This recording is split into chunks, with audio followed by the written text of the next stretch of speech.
Усім прывітанне, з вами по-ранейшаму Зміцер Лукашук. Працягваем абмяркоўваць падзеі ў Беларусі за яе межамі, і наш наступны госць, наш рэгулярны эксперт у нашым эфіры, палітычны аглядальнік, гісторык Александр Фрыдман. Добрый дзень, спадар Александр.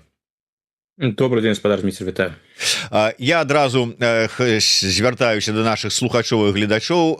Хто гэтага чамусьці яшчэ не зрабіў, калі ласка, подписывайтеся не толькі на сацыяльныя сеткі, тэлеграм-канал спадара Александра Фрыдмана, але і на яго YouTube канал «Адкажам за свет». Калі ласка, спасылачка ёсць у нас у апісанні да гэтага стрыма, таму што часцей нават чым ён прыходзіць да нас у эфір, ён там выказвае свае меркаванні па актуальных падзеях. Ну а каб не пропускаць наши сустрэчы ў эфіры Еўрарада, калі ласка, YouTube канал Еўрарада, таксама подпіска, лайк, шэр, ну і ўсё астатняе. Дзякуй усім яшчэ раз. Ну і працягваем. Спадар Александр, давайте пачнем вось сённяшняй начной, ну ці там скажем рано вельмі ад самай раніцы 30 ліпеня ракета, ну па словах прынамсі ўжо Туска, гэта была расійская ракета, яна заляцела на тэрыторыю Польшчы. І вось глядзіце, вось буквально учора Сікорскі выказаў свае перасцярогі, што магчымы нейкі напад з тэрыторыі Беларусі альбо на Украіну, альбо на якуюсьці з краінаў НАТО, Польшу ў тым ліку, і як, ну да, не з тэрыторыі Беларусі, але як доказ таго, што з таго боку, з усходу небяспека ёсць, ракета залетае на тэрыторыю Польшчы. Як гэтую сітуацыю ацэньваеце вы з ракетай, і ці атрымала гэтая сітуацыя ўжо нейкую рэакцыю з боку ваенных экспертаў, аглядальнікаў на захадзе? Ну, давайте пачнем з апошняга. Што тычыцца рэзанансу, ён, канешне, прысутнічае. Ўсё ж такі Польшча, як раней былі выпадкі з дронамі, якія залеталі на тэрыторыю Румыніі, гэта тэрыторыя краінаў НАТО. І таму, канешне, тут паўстае ключавое пытанне, што гэта было. Быў гэта мэтанакіраваны удар па тэрыторыі адной з краінаў НАТО, і як на гэта адказваць. Сітуацыя такая ўзнікае не ў першы раз, я думаю, не ў апошні раз, і ідзе абмеркаванне. Ну, тое, што выказал польскі бок, прынамсі тое, што агучыў прэм'ер-міністр Туск, ягоная версія, што гэта хутчэй за ўсё было не спецыяльна, што не было такой мэты атакаваць тэрыторыю Польшчы. Гэта тая версія, якая, шчыра кажучы, і Польшу, і НАТО у гэтым выпадку яна просто задавальняе. Гэта найлепшая версія, якая можа быць. Таму што калі ты сыходзіш з таго, што гэта было хутчэй раптоўна, што гэта было не мэтанакіравана, канешне, будзе адпаведны пратэст, там, напэўна, будзе выкліканы амбасадар Расійскай Федэрацыі ў Варшаве, яго выклікаюць у МЗС, магчыма, яшчэ будзе нейкая рыторыка, можа, як Румынія гэта рабіла, і будзе нейкая там высылка аднаго ці двух расійскіх дыпламатаў. Тут ужо хутчэй пытанне, ці засталіся ўвогуле дыпламаты ў такой колькасці, каб іх можна было б высылаць, і іншае. То бок гэтыя мяккія крокі яны будуць. Калі ж усё ж такі сыходзіць з іншага сцэнарыя, ну тут павінны быць куды больш жорсткія крокі, бо гэта закранула краіну НАТО. Но ў жорсткіх кроках НАТО не зацікаўлена. Таму я нейкай жорсткай рэакцыі ў гэтым выпадку не чакаю. Хутчэй за ўся тая версія, якую агучыў Туск, яна будзе агульна прынятай. Ну і менавіта яе зараз у прэсе, таксама ў заходняй прэсе, абмяркоўваюць.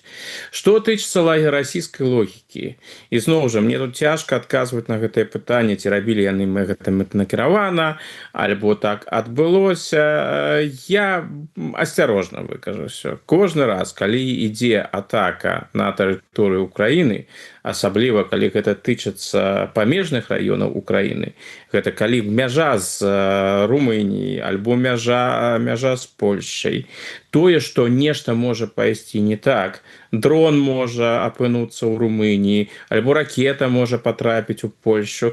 Я думаю, што гэта ўсё расійскім бокам улічваецца. І гэта тая ступень рызыкі і тая ступень правакацыі, можна сказаць і так, на якую яны гатовы пайсці. То бок можна гэта зрабіць, калі нават не мэтанакіравана, ну просто улічыць, ну можа так атрымаецца, можа не атрымаецца, можа атрымаецца, калі атрымаецца, то таксама не дрэнна, ну паглядзім, што там будзе, як яны будуць рэагаваць, як будзе рэагаваць польскае грамадства, што будзе казаць урад, як будуць выказвацца эксперты. Уся гэтая рэакцыя гэта для Расіі каштоўная інфармацыя, на падставе якой у рэшце рэшт расійскае кіраўніцтва калісьці напэўна будзе прымаць гэтае рашэнне, ці мае сэнс ісці на эскалацыю супраць краінаў НАТО, ці ўсё ж таки трэба паводзіць сябе больш асцярожна. Тое, што я зараз бачу і ў польскім выпадку, тое, што раней мы бачылі ў польскім выпадку, што мы бачылі ў выпадку Румыніі, гэта вельмі такая спакойная асцярожная рэакцыя. То бок галоўны сігнал, мы не ідзем на эскалацыю, эскалацыі не будзе. Да, сітуацыя вось такая складаная, безумоўна, гэта Расія, але нейкіх крокаў па эскалацыі з нашага боку, то бок з польскага боку, з боку румынскага не будзе.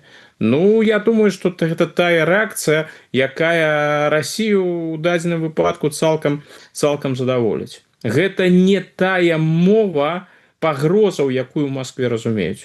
У Маскве вось такую рэакцыю, як яна была ў Туска, калі ён тлумачыць, што гэта за ракета, і адразу выказвае гэтую версію пра тое, што гэта яны рабілі не мэтанакіравана, вось, гэта менавіта тое, што ў Маскве і жадаюць пачуць, бо яны гэта разумеюць як сігнал таго, што на захадзе па-ранейшаму існуе страх перад Расіяй. Але наколькі я разумею, для России тое, што пэўныя такія вось ці то беспілотнікі, ці як у дадзеным выпадку ракеты залятаюць на тэрыторыю краінаў НАТО, гэта не нешта такое, чаго трэба пазбягаць абавязкова, а наадварот. Гэта так, ведаеце, як это ёсць такі жарт: я не хацеў вас наўмысна пакрыўдзіць, мне просто не наўмысна, але пашэнціла. Да, менавіта гэта каштоўная інфармацыя для Расіі, прынамсі паглядзець, як рэагуюць, бо заўсёды ж можна, я думаю, што ў іх гэтыя крокі пралічаны, калі яны пабачаць, што рэакцыя з заходняга боку больш рашучая, больш жорсткая, можна заўсёды падысці і сказаць: ну не, вы што, гэта раптоўна, мы ж не наўмысна, ну так атрымалася, ну вы ж ведаеце, бываюць такія тэхнічныя праблемы ці нешта такое. То бок такія магчымасці ў Расіі, калі яна не пажадае пайсці на нейкую эскалацыю, будзе бачыць, што ідуць крокі на эскалацыю з заходняга боку, такія магчымасці ў Расіі ёсць. У Расіі ўвогуле ёсць перавага ў гэтым сэнсе, бо тыя межы, за якія Расія для сябе вызначыла, яны куды больш далёкія, чым, напрыклад, еўрапейскія межы. Яна гатовая да куды большай эскалацыі, чым гатовыя еўрапейцы. Бо ізноў жа, калі нешта такое адбываецца, што мы чуем з Варшавы, што мы чуем з Бухарэста, з іншых еўрапейскіх сталіцаў, менавіта вось гэтыя крокі да дээскалацыі. Да, вось гэта прыкра, непрыемна, як вельмі цяжкі момант для Польшчы, але гэта ж было ненаўмысна, пакуль ніхто не збіраецца весці вайну супраць Румыніі альбо супраць Польшчы. Ну так, да, і вот калі я читаю словы Туска, ён кажа: амерыканцы зацікаўленыя ва ўдзеле ў расследаванні, і я атрымаў выказванне салідарнасці і заявы аб поўнай падтрымцы і дапамозе ад прэм'ер-міністраў і прэзідэнтаў Еўрапейскага Саюза, не толькі ЕС, а таксама ад прэм'ер-міністра Нарвегіі, які таксама адрэагаваў вельмі хутка. Так што мы, безумоўна, не застанемся ў баку, вырашаючы гэтую праблему ў адзіночку, і мы, конечно ж, будем вельмі дасціпна вывучаць кожную дэталь нашай польскай рэакцыі. Ну то бок дыпламатычнай мовай сказаў тое, што как бы мы асабліва рэагаваць не будем. Менавіта так, там же пакуль нават і гаворка не ідзе про тое, што я не ведаю там. Ну, напэўна, амбасадар ўсё ж таки будзе амбасадар выкліканы хутчэй за ўсё. Але вось нават такой рэакцыі, каб сказаць, што вось пэўная колькасць расійскіх дыпламатаў у якасці адказа павінна пакінуць Польшу. Ну, магчыма, гэта будзе. Усё ж таки патрэбен час, каб сапраўды высветліць гэтыя ўсе абставіны. Што тычыцца салідарнасці, усе гэтыя развагі пра салідарнасць і тое, што мы тут паплечнікі, хаўруснікі, кожная краіна НАТО нас падтрымлівае, і таксама Злучаныя Штаты. гэта ў сённяшніх умовах ну гучыць не асабліва па шчырасці. Бо ўсё ж таки мы живем не ў тыя часы, калі гэтая салідарнасць, вось толькі словы о салідарнасці нешта вырашаюць. Тут пытанне не ў салідарнасці на словах, патрэбна салідарнасць на справах. І мы ж бачым і ў НАТО, і ў еўразвязе, і ўвогуле ў розных заходніх структурах. У сэнсе салідарнасці на словах усё працуе выдатна. Калі вы запытаецеся у прэм'ер-міністра Іспаніі альбо у прэм'ер-міністра Грэцыі пра тое, як ён ставіцца да расійскай вайны супраць Украіны, вы ж адразу пачуеце: мы падтрымлівалі, падтрымліваем і будзем падтрымліваць Украіну сколькі патрэбіцца. І мы асуджаем Расію, мы выступаем за тое, каб Украіна існавала ў межах 91-го году. Ну гэта звычайная рыторыка, гэта ўсё прыгожа. Калі ж пытанне будзе пастаўлена трошки інакш і ў дачыненні да Грэцыі, Іспанія, я не выпадкова узгадаў менавіта гэтыя краіны. Гэта тыя краіны, у которых ёсць патрыёты, якія маглі б гэтыя Пэтрыят, сістэмы Пэтрыят даставіць Украіне і дапамагчы Украіне сапраўды абараняцца супраць гэтых расійскіх ракетных удараў не на словах, а на справах. Дык вось калі справа даходзіць да таго, каб сапраўды дапамагчы, высвятляецца, што не, Іспанія не можа, яны раптам патрэбны самой Іспаніі. Грэцыя таксама не можа, бо існуе рызыка сапраўды яна пэўная, хаця хутчэй тэарэтычная, існуе канфлікта і нават узброенага канфлікта паміж Турцыяй і Грэцыяй. Таму кажа Грэцыя: не, выбачайце, мы, канешне, на баку Украіны, але гэтыя сістэмы пастаўлены не будуць, хаця Грэцыя ў стане сапраўды дапамагчы. Ну, калі ты чуеш гэтыя словы пра салідарнасць і бачыш, што на справах усё выглядае ўсё ж такі інакш, што мне па шчырасці гэтыя словы пра салідарнасць вельмі надакучылі. Я просто, калі нехта пачынае пра гэтую салідарнасць разважаць, я просто адключаюся, бо гэта не мае ніякага сэнса. Гэта просто прыгожыя словы без наступстваў. Ну, гэта фактычна у тым жа самым рэчышчы тых заяваў, якія беларусы чулі шмат гадоў ад еўрапейскіх палітыкаў, якія выказвалі у звязку з усімі там рэпрэсіямі, якія чыніў лукашэнкаўскі рэжым, пра заклапочанасць, якую выказвалі інстытуцыі, там еўрапейскія структуры і гэтак далей.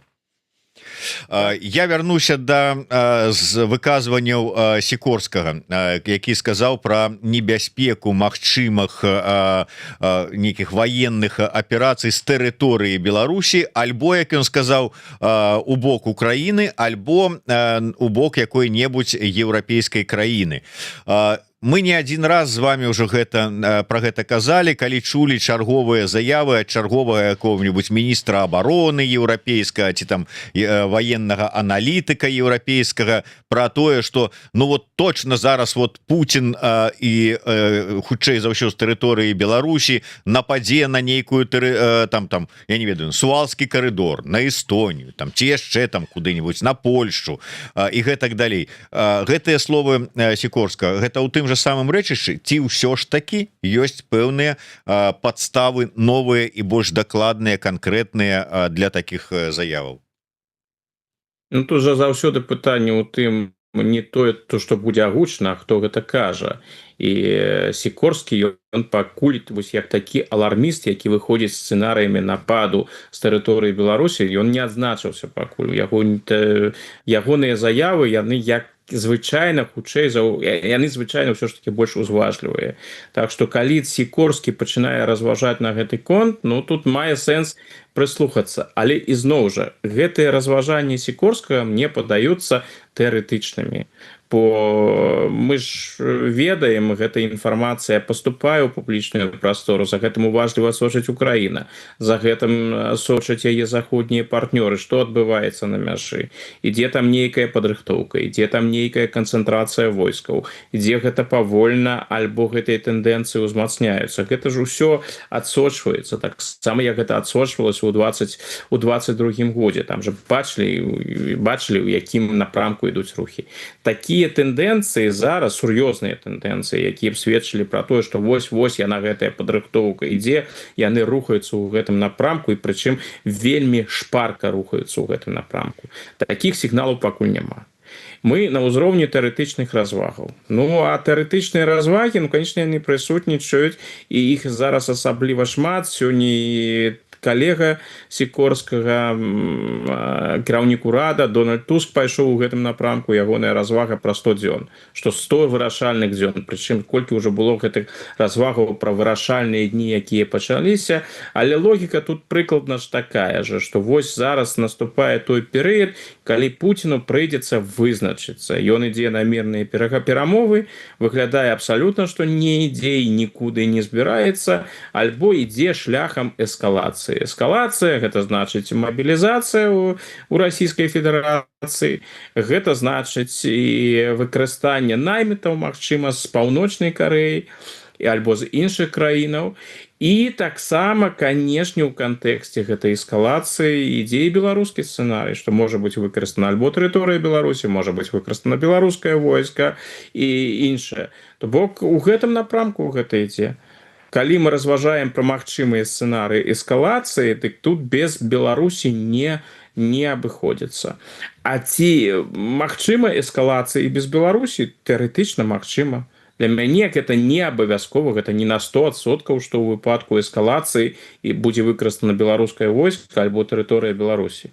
Я думаю, што верагоднасць таго, што будзе выкарыстана, яна вялікая, але гэта не аўтаматычна.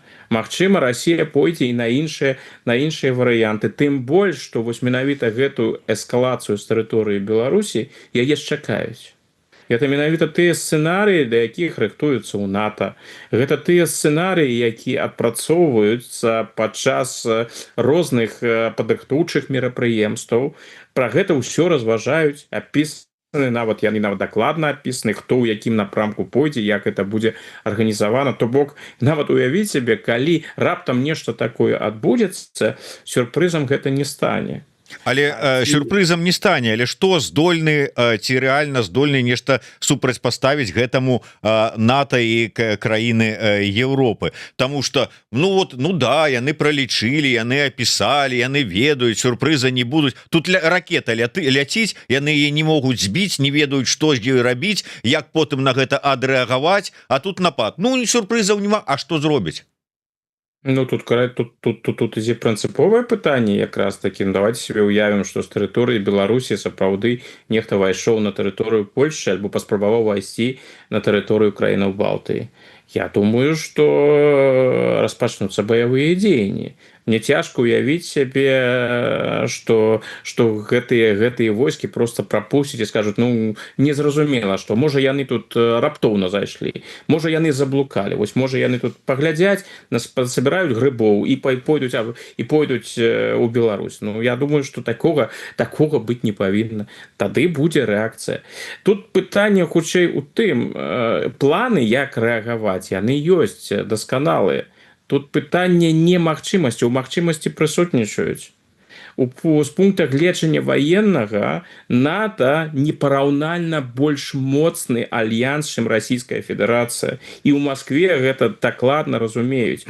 У Пуціна няма нейкіх... Ён не настолькі фанатычны чалавек, чтобы верыць у тое, што ён у стане будзе перамагчы НАТО, калі НАТО будзе змагацца.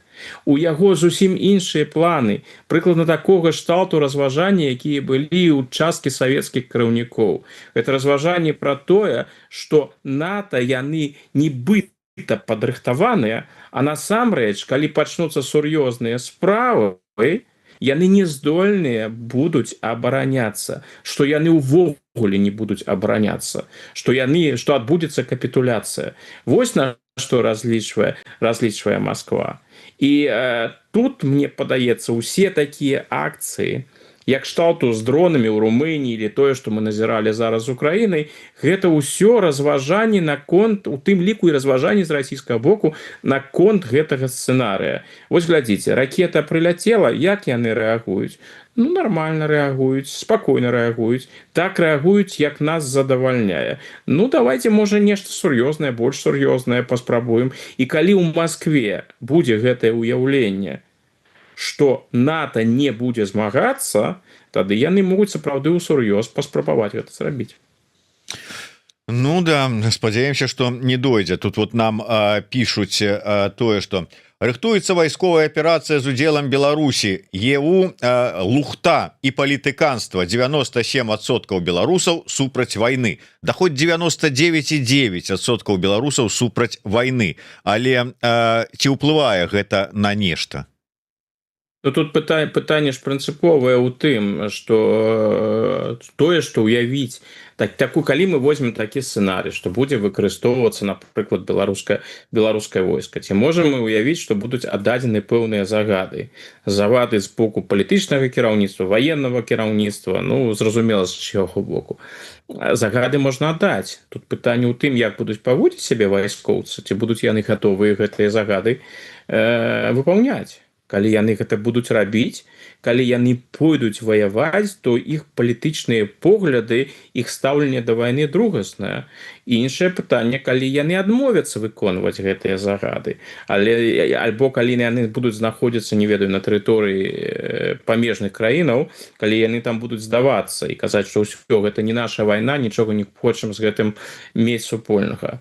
Ну, ці гэта так будзе? Пытанне адкрыта, і мне падаецца, што гэта абсалютна спекулятыўныя разважанні. Вось. Тут будзе, канешне, калі нешта падобнае будзе адбывацца, гэта будзе іншая рэчаіснасць. Мабыць, будуць тыя салдаты, якія не будуць выконваць загады. І будуць, напэўна, выпадкі дэзертырства, але відавочна будуць таксама і тыя, хто не будуць асабліва разважаць і будуць выконваць гэтыя загады. Ну так, давайте яшчэ да іншай тэмы. Вось буквально некалькі дзён яна вельмі актыўна абмяркоўвалася і да гэтага працягваюцца, таму што чакаем наступстваў. Я маю на ўвазе вось гэтыя, так бы мовіць, абмен сігналамі, ці як это правильно назваць, паміж Вашынгтонам і Мінскам наконт працягу дыялога, перамоўнага працэсу і розныя абсалютна ацэнкі вось таго, што адбылося, вось гэтага перададзенага праз Рыбакова нейкага там новых прапаноў з Вашынгтона Лукашэнку, адказ Лукашэнкі і тое, што ён там праз Рыбакова Коўла і Трампу там нібыта перадае. Хтосьці кажа про тое, что ну вот тут там, скажем, пайшоў гэты працэс хутчэй, знялі з ручніка і гэтак далей. Хтосьці кажа, да, просто стаіць на месцы і вырашылі інфармацыйна папушыць гэтую тэму, не больш за тое. Як вы ацэньваеце? Ну, я схіляюся хутчэй да другой версіі. Я думаю, што там кантакты сапраўды адбываюцца, і тое, што агучыў спадар Рыбакоў, тое, што ў яго ёсць сустрэча з Коўлам, думаю, што яны сапраўды сустракаюцца. Ну, інакш гэта і быць не можа. Ну, а з кім яшчэ там Коўлу сустракацца ў Злучаных Штатах? Ён жа прадстаўнік па Беларусі, ну а хто галоўны беларускі дыпламат, які адказвае за гэты напрамак? Менавіта Валянцін Рыбакоў, таму і сустрэчы ў іх ёсць, і размовы ёсць, і можа там і досыць канструктыўныя стасункі выпрацаваліся. Гэта ўсё магчыма. І я думаю, што гэта і ўсё ішло. Зараз гэта просто патрапіла ў публічную прастору, бо шмат сапраўды развагаў на гэтую тэму. І гэта на Лукашэнку там ужо надакучыла, бо гэтай тэзіс пра тое, што ўсё, гэты перыяд збліжэння са Злучанымі Штатамі скончыўся, амерыканцы страцілі ўвагу да Беларусі, паколькі гэты дыскурс існуе, і пра гэта шмат размаўляюць. Ну, адпаведна, мне падаецца, Лукашенко вырашыў адрэагаваць на гэта публічна і прадэманстраваць, што не-не-не, увогуле нічога не скончылася, мы працуем далей, і увогуле стасункі паміж Вашынгтонам і Мінскам нядрэнна развіваюцца. Вось. Праблема заключаецца у, як мне падаецца, не столькі ў жаданні бакоў. Жаданне да нармалізацыі стасункаў і эканамічнага супрацоўніцтва, яно прысутнічае і ў Вашынгтона, яно прысутнічае ў Мінска.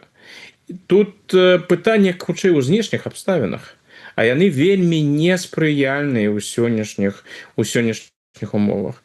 Вялікія эканамічныя праекты, на які разлічвалі, ну та інфармацыя, якая была, напрыклад, пра калійныя выгнаенні. Амерыканцы купляюць і прадаюць далей, пастаўляюць праз тэрыторыю краінаў Еўразвяза, менавіта праз тэрыторыю Літвы. Цікавы эканамічны праект, безумоўна. Цікавы для Вашынгтона, фактычна гэта грошы з паветра, толькі дзякуючы свайму знешнепалітычнаму ўплыву. Цікава для мінска, ну конечно цікава, тому что ўсё ж таки так гэта праз пасярэдніка зарабляць, заробіш у выніку менш, але ўсё ж таки заробіш. Цікавы праект, безумоўна цікавы. Можна яго зараз рэалізаваць? Не, немагчыма рэалізаваць, паколькі ў сённяшніх умовах транзіт праз тэрыторыю еўразвяза немагчымы. І еўрапейскія краіны, менавіта Літва, ужо гэта паўтаралі шмат разоў, што гэтага не будзе. І нават тое, што зараз адбываецца, новыя санкцыі супраць Беларусі, гэта 21 пакет супраць Расіі, у якім былі таксама санкцыі супраць Беларусі, гэта паказвае вектар развіцця еўрапейска-беларускіх стасункаў. Ну вось і Мінск і Вашынгтон бачаць, у сённяшніх умовах не атрымліваецца рэалізаваць буйныя праекты. Першы момант. Другі момант, заўсёды у гэтых стасунках паміж Мінскам і Вашынгтонам прысутнічае таксама Масква. І яны залежаць ад стану стасункаў паміж Вашынгтонам і Масквой. А як там, ну асабліва не адрозніваецца ад беларускай сітуацыі. У 25-м годзе былі крокі, былі розныя візіты, была гэтая дыпламатыя Кирилла Дмитриева. Апошнімі месяцамі мы ўвогуле пра гэтага чалавека больш нічога не чуем, а ён адказваў за сумесныя амерыканска-расійскія эканамічныя праекты, дзе візіт Кушнера і Уіткафа ў Расію па-ранейшаму не адбыўся. Так што там таксама пацяпленне не назіраецца. І уявіць сябе, што тут Лукашенко будзе праварочваць нейкія буйныя здзелкі з амерыканцамі, а Расія якраз таки будзе перажываць не лепшы перыяд стасункаў з амерыканцамі, но гэта уявіць себе вельмі цяжка. Так што я думаю, што, конечно, расійскі фактор, кітайскі фактор, яны ўплываюць. Ну і Лукашенко ж сказаў гэта на сустрэчы з Рыбаковым досыць адкрыта, што тое, на што мы можам пайсці, залежыць і ад ну, ён сказаў адносна элегантна, не напрамую, што мы можам зрабіць толькі тое, што нам дазволіць нашы вялікія партнёры. І ён сказаў так, это залежыць ад нашых інтарэсаў і стасункаў з Кітаем, Расіяй, Іранам. Ну гэта фактычна тое ж самае. То бок межы, за якія Лукашенко гатовы, рысы, за якія Лукашенко для сябе вызначыў у адносінах з амерыканцамі, яны таксама досыць пэўныя. І ў такой сітуацыі просто выглядае так, што дамовіцца зараз у дадзены момант. Сітуацыя можа змяніцца праз тыдзень, праз 2, праз 3, хто ведае, яна вельмі дынамічная. Но зараз у дадзены момант абставіны такія, што нейкія сур'ёзныя вялікія здзелкі пракруціць не атрымліваецца. Ну вось таму і вымушаны паказваць, што па-ранейшаму нічога не скончылася, ўсё працягваецца, але канкрэтных крокаў на дадзены момант няма. Спадар Александр, вы так вот прыгожа нам що расклалі па палічках, але давайте простымі словамі, пра адным сказам. То бок фактычна на дадзены момант перамоўны працэс, ну ўсё ці не? Я б сказал так, ёсць розныя праекты, ёсць напрацоўкі, ёсць ідэі, і я б нават сказаў, што ёсць і гатоўнасць і цікавасць, што бок з амерыканскага боку і з беларускага боку ісці наперад да нармалізацыі стасункаў. Але знешнія умовы, яны такія, што яны гэтыя праекты рэалізаваць на дадзены момант не дазваляюць. Працягваючы вось так спрошчана падводзіць вынікі, то бок бліжэйшым часам Коўла ў Мінску не чакаць. Я не ўпэўнены, што яго тут не чакаць. Тут пытанне хутчэй да амерыканскага боку. Я думаю, што Лукашенко не супраць працягваць вось сваю стратэгію маленькіх крокаў. То бок прыедзе Коул, ён з Коулам сустрэнецца, Коул перадасць там нейкія падарункі ад Трампа, альбо запрашэння, адменіць там нейкія санкцыі маленькія, а Лукашенко вызваліць там, не ведаю, 100 ці 200 палітзняволеных. Я думаю, што вось на такім узроўні гэта б Лукашенку задаволіла. Мне падаецца, што амерыканцы жадаюць выйсці І зноў жа мяне такое ўяўленне склалася на падставе той інфармацыі, якую бачыў, тое, што з'яўлялася ў публічнай прасторы. Амерыканцы жадаюць выйсці якасна на новы ўзровень. Гэта ж уся гаворка пра вялікую сделку, іншая, яна ж хутчэй ідзе. Ну, Лукашенко таксама раз-пораз гэта заяўляе, але это хутчэй ідзе з амерыканскага боку. У амерыканцаў ёсць у эвалюцыі, калі паглядзець на стасункі паміж Вашынгтонам і Мінскам за час другога прэзідэнцкага тэрміну Трампа, там ёсць пэўная эвалюцыя. Амерыканцы зайшлі ў гэтую беларускую тэму відавочна з прычыны Украіны, бо яны разлічвалі выкарыстаць фактор Лукашенко ў перамоўным працэсе. Лукашенко, як чалавек, які ведае, атрымлівае інфармацыю з Масквы, як крыніца інсайдаў, і Лукашенко, як магчымы канал інфармацыі, Беларусь, як краіна, якая мяжуе з Украінай. Мне падаецца, што ўсё, што можна было вакол Украіны ад Лукашэнкі атрымаць, яны яшчэ атрымалі ў мінулым годзе і зразумелі для сябе, што гэты хлопец паказвае, што ён шмат ведае, што вось ён такі апантаны, і ў яго зважлівая пазіцыя, але ўплыва сапраўды на прыняццё рашэнняў у Маскве у яго няма. Таму яны паступова адышлі ад Украіны да двухбаковых стасункаў. І вось яны рухаліся ў гэтым напрамку, а зараз прыйшлі да таго, што вось пэўнага ўзроўню ў двухбаковых стасунках дасягнулі, і гэта сапраўды сур'ёзны прагрэс у параўнанні, там, я не ведаю, з прэзідэнцкім тэрмінам Байдена. Але калі паглядзець і параўнаць з дынамікай мінулага году, як гэта ў мінулым годзе развівалася, і як гэта сёння, я просто прывяду прыклад.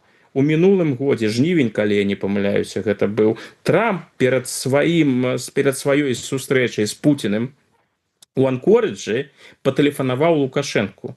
І тым самым вывеў Лукашенку на зусім новы ўзровень. Там былі размовы паміж Трампам і Лукашенкам. І мы ў жніўні мінулага году разважалі пра тое, калі яны сустрэнуцца, там запросяць Лукашенку ў Белы дом альбо кудысьці яшчэ. Што сёння? Сёння ў нас ідуць развагі на ўзроўні, а прыедзе кол ці не прыедзе кол. Там пра нейкія сустрэчы паміж Трампам і Лукашэнкам на дадзены момант гаворка увогуле не ідзе. Так што ў гэтым сэнсе дынаміка, канешне, для лукашэнкаўскага боку не найлепшая. Але ўсё роўна зацікаўленасць прысутнічае, і калі будзе спрыяльная сітуацыя у ваенным кантэксце пераважна, то могуць быць рухі. Я не думаю, што гэтая гісторыя скончана. Наадварот, я спадзяюся, што гэтая гісторыя не скончана. Бо калі гэтая гісторыя скончылася, і амерыканцы страцілі цікавасць да Лукашэнкі, то гэта абсалютна жахлівы сцэнарый для беларускіх палізняволеных. Бо калі казаць шчыра, адзіная на дадзены момант магчымасць для гэтых людзей выйсці на волю – гэта амерыканская дыпламатыя, амерыканскія дамоўленасці з Лукашэнкам. Вожык Патрыёт піша: лістапад выглядае як такі рубікон, калі ў ЗША будзе шмат унутрыпалітычных падзеяў. Ці гэта таксама рубікон для рэжыма ў цяперашніх адносінах з адміністрацыяй Белага дому? Думаю, асабліва не, бо ўсё ж такі пытанні, звязаныя з Беларуссю, пытанні, звязаныя з Лукашэнкам, яны пытанні другасныя. Гэта ж не прыярытэтныя пытанні для амерыканскай дыпламатыі. Што яшчэ ў гэтым кантэксце, я б дадаў бы, можа гэта выпадкова, можа гэта сімптаматычна. Гэта адстаўка Крыса Сміта. Тое, што Крыс Сміт, які фактычна з'яўляўся архітэктарам гэтага беларуска-амерыканскага збліжэння, тое, што ён гэтым больш беларускім напрамкам не займаецца. І тут сапраўды ўзнікае пытанне. Гэта нейкія кар'ерныя пытанні, проста гэта супадзенні, і Сміт пераходзіць на іншую працу, знайшоў іншую працу, будзе займацца іншым напрамкам, альбо ён сыходзіць з той прычыны, што гэты беларускі напрамак на дадзены момант перспектыўным не з'яўляецца. І таму выкарыстоўваць такога чалавека, як Сміт, на гэтым напрамку больш няма сэнсу. Ну, калі дасягнулі пэўнага ўзроўня і бачна, што большага мы ўжо не атрымаем у бліжэйшай перспектыве, ну, дык навошта марнаваць час, выкарыстоўваючы Сміта на гэтым напрамку? Ну да, сапраўды у дадзенай сітуацыі атрымліваецца, што разлічваць асабліва пакуль што не даводзіцца, калі не зменяцца нейкія там знешнія фактары. А тое, што яны зменяцца, я не ведаю, калі толькі ўсё ж такі нейкія кардынальныя зрухі будуць на украінскай фронте. Гэта по-ранейшаму як стасункі наладжванне стасункаў паміж Мінскам і Вашынгтонам пачыналася з Украіны. Украінская тэма яна прысутнічала. А зараз шмат што залежыць ад падзеяў ва ўкраіне. І канешне, адкрытае пытанне гэта ўплыў Расіі. Тое, што Расія не асабліва задаволена стасункамі паміж Мінскам і Вашынгтонам, мы гэта бачылі. І тое, што яны ўплываюць, для мяне гэта відавочна. І магчыма так уплываюць, што шмат з таго, што амерыканцы і Лукашенко хацелі б рэалізаваць. На дадзены момант проста праз пазіцыю Расіі немагчыма. У Лукашэнкі ўсё досыць проста. І гэта фактычна праходзіць чырвонай ніткай пра ўсё яго палітычнае жыццё. У яго былі розныя этапы стасункаў з Расіяй. Былі лепшыя часы, былі дрэнныя. Але калі Лукашенко знаходзіўся ў цяжкім становішчы, і яму трэба было выбіраць, ён заўсёды выбірае Расійскую Федэрацыю.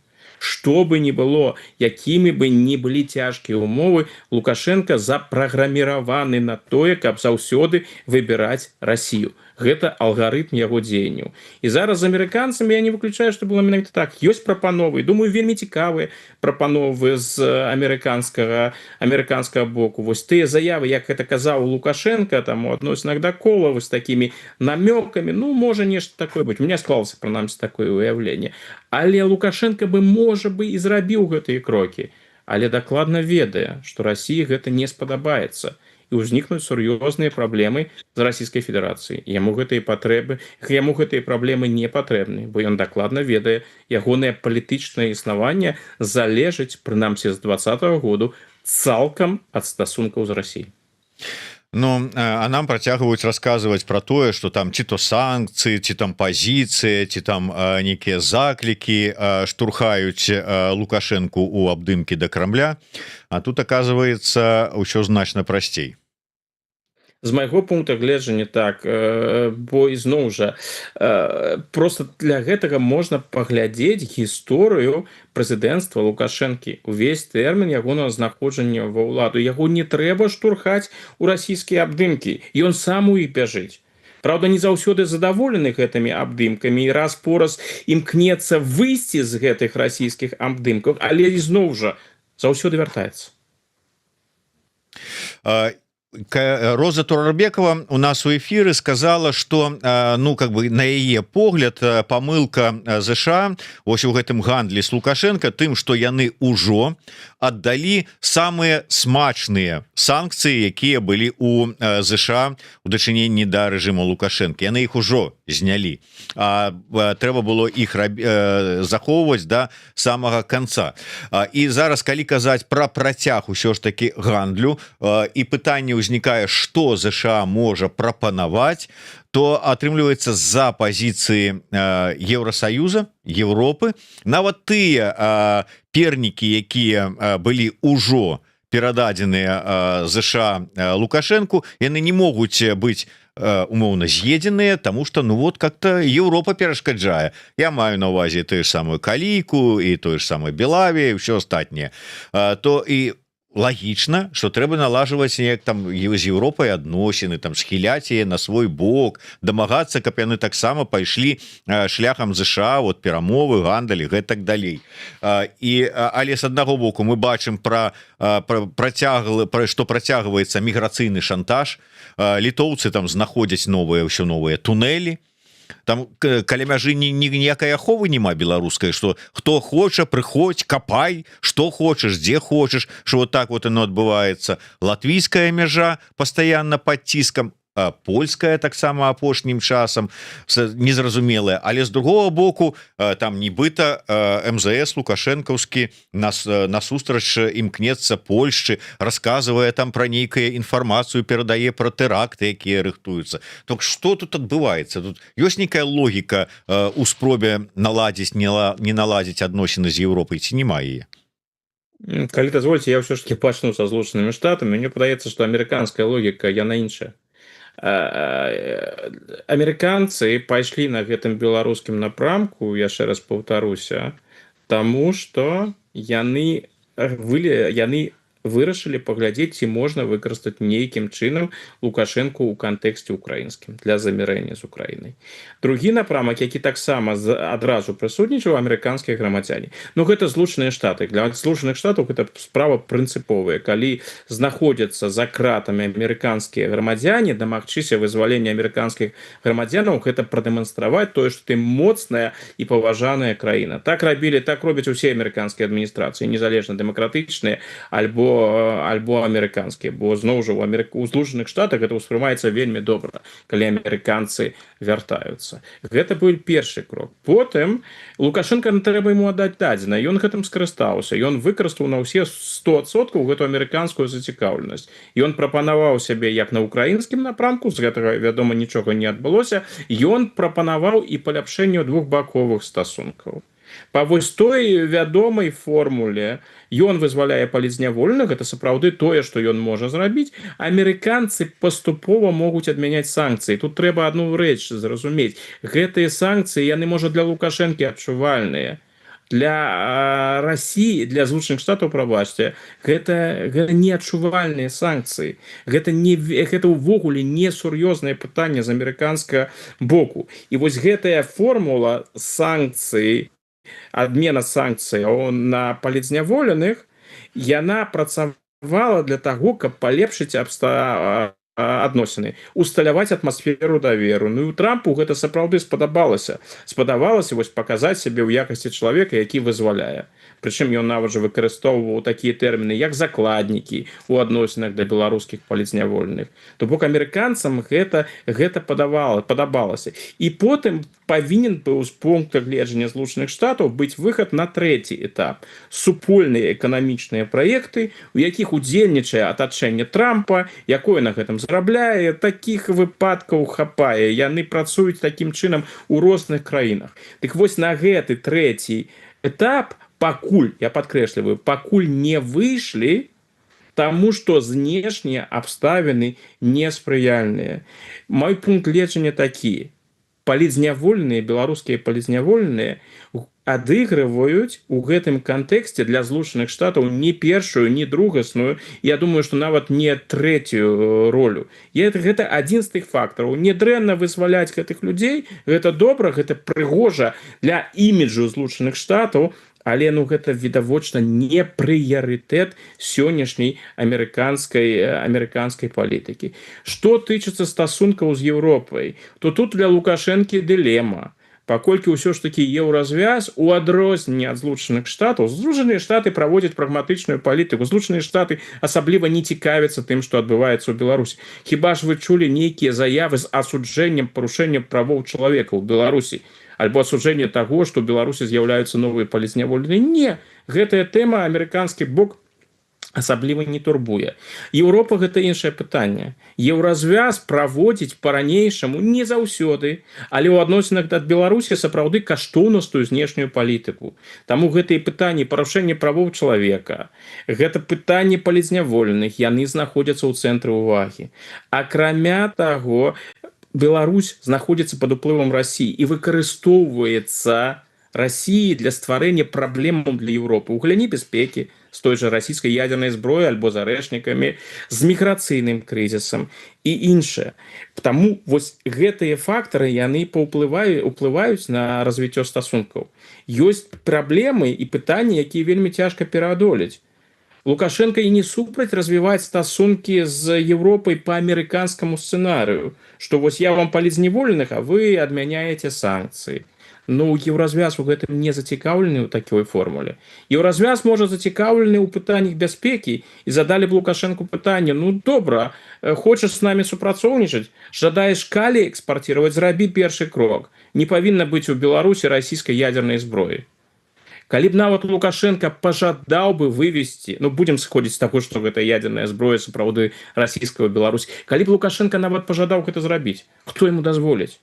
Калі б Лукашенко выйшаў і сказаў: да забірай, Путін, гэтыя арэшнікі, яны мне больш не патрэбныя.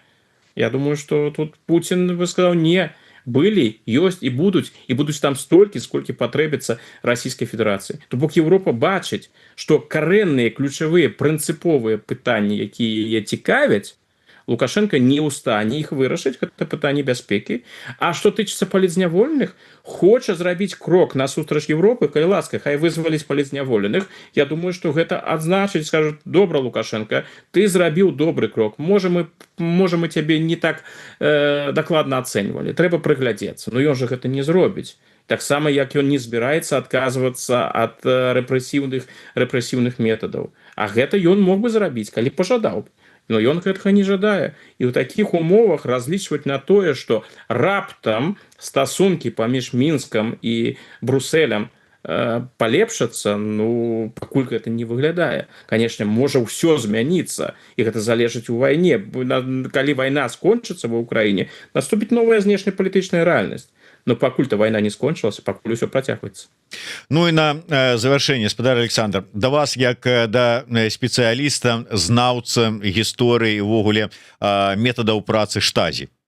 Вось зараз ізноўку прыйшла інфармацыя пра масавыя такія спробы вербоўкі, запалохвання, якія здзяйсняюць лукашэнкаўскія спецслужбы ў дачыненні да там сябраў каардынацыйнай рады, актывістаў і не толькі актывістаў, просто там тых, хто знаходіцца за мяжой дыаспары. З аднаго боку, з другого боку, вось мы гэтая сітуацыя з Мельнікавай. То бок, што гэта, вот навошта рэжыму гэта ўсё, што, у якія сістэмы, у якія падручнікі, у якія метадычкі гэта ўсё ўкладаецца? Гэта звычайныя аператыўныя мерапрыемствы, якія праводзяцца з мэтай паслабіць, пасварыць, пагоршыць сітуацыю сярод тых людзей, якія займаюцца палітычнай актыўнасцю за мяжой.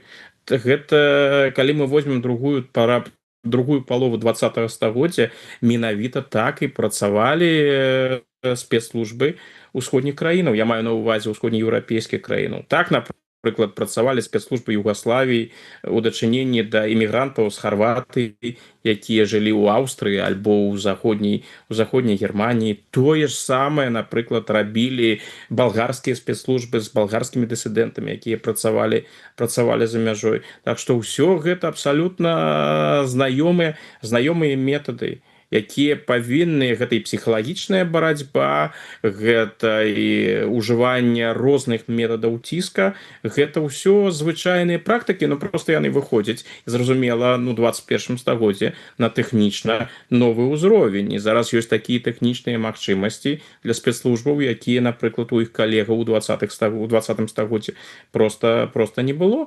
Яны працавалі і працуюць на гэтым напрамку. А што тычыцца беларускіх дэмакратычных сілаў, тут трэба значыць, падзею 20-го году прайшло 6 гадоў, але барацьба з дэмакратычным рухам за мяжой па-ранейшаму з'яўляецца прыярытэтным напрамкам дзейнасці Камітэта дзяржаўнай бяспекі і іншых беларускіх спецслужбаў. Ну ось так. Да, дарэчы, калі ўжо ўзгадаў, ўсё ж таки вы не пераасэнсавалі, не змянілі свайго абмеркавання. Ўсё ж таки я не здарма там досвед штазі ўзгадаў. Мельнікава ўжо агент, які быў засланы у дэмсілы, ці ўсё ж таки чалавек, які пасля быў завербаваны? Тут здолжна, паколькі новай інфармацыі не з'явілася, для мяне гэта па-ранейшаму адкрытае пытанне. Я магу уявіць, і ёсць аргументы, якія на карысць першага варыянта, ёсць аргументы на карысць другога варыянта. Пакуль для мяне гэта пытанне адкрытае. Но той варыянт, што яна была з самага пачатку завербавана і накіравана, ну я гэты варыянт не выключаю. Такія варыянты у традыцыі былі савецкіх спецслужбаў, яны ў традыцыі расійскіх спецслужбаў, а тут трэба разумець, што беларускія спецслужбы яны знаходзяцца пад вельмі моцным расійскім уплывам. Пакуль недастаткова інфармацыі, каб сапраўды адказаць на гэтае пытанне. Ну просто калі мы ўсё ж таки возьмем такі метад параўнання, да, вось трошки там ёсць два знакамітых кейса у беларускім кантэксце. Гэта кейс Пратасевіча і это кейс Мельнікавай. Кейс Пратасевіча ён скончаны. У гэтай гісторыі беларускі бок менавіта Лукашенко паставіў кропку тым, што ён абвесціў Пратасевіча супрацоўнікам беларускай знешняй выведкі. З Пратасевічам сітуацыя зразумелая, ён быў перавербаваны. Тут пытанне ў тым, які момант. А што тычыцца Мельнікавай, тут пытанне застаецца пакуль адкрытым. І можа ў пэўны момант мы і даведаемся. Ну да, спадзяемся, што ўсё ж таки даведаемся. Вот, дарэчы, Вожык пытаецца, а як жа Котаў, вот ён упісваецца, яго гісторыя ў якую схему? Ці вот сюды да Пратасевіча з Мельнікавай яго дадаваць не варта? Ну тут зноў жа, што тычыцца Анатоля Котава, яго ж лёс не высветлены. Мы ж увогуле не ведаем, ёсць і няма адказу на галоўнае пытанне. Што тычыцца гісторыі з Мельнікавай, ёсць прынамсі версія беларускіх партызанаў пра тое, што яна жывая, яна жыве у Мінску. Што тычыцца Анатоля Котава, тут няма адказу нават на галоўнае пытанне, што з ім сталася, дзе ён знаходзіцца, ці жывы ён увогуле. Ну, дарэчы, вось ці жывая яна ўвогуле датычна і да Мельнікавай шмат хто выказваецца з нагоды таго, што... Але прыватнасці ў Мельнікавай ёсць розныя версіі, і ўсё ж таки там на падставе нейкай інфармацыі яны робяць. А што тычыцца Котава, то чалавек у пэўны момант знікае, там высветлена, дзе ён геаграфічна знік, а што далей з ім адбылося, ніхто не ведае. І што, напэўна, галоўны шок у гэтай гісторыі з Котавым, я маю на ўвазе, што не выглядае так, каб нехта асабліва яго лёсам цікавіўся. Я маю на ўвазе, што там праводзіліся нейкія дадатковыя расследаванні і іншае. Ну, ўсё ж таки вось беларускі расследавальскі цэнтр рабіў, да, нешта спрабаваў высветліць, але ўсё адно, конечно, канчатковага адказу пра лёс Котава няма. Як, дарэчы, і канчатковага адказу пра лёс Мельнікавай таксама няма. Шмат пытанняў застаецца, як вы слушна і заўважылі ў сваім стрыме на канале «Адкажам за свет». Дзякуй вялікі яшчэ раз. Александр Фрыдман, гісторык, палітычны аглядальнік, быў у нас у эфіры. Подписывайтеся на яго YouTube-канал і на YouTube-канал Еўрарадыё. Да сустрэчы. Жыве Беларусь. Жыве.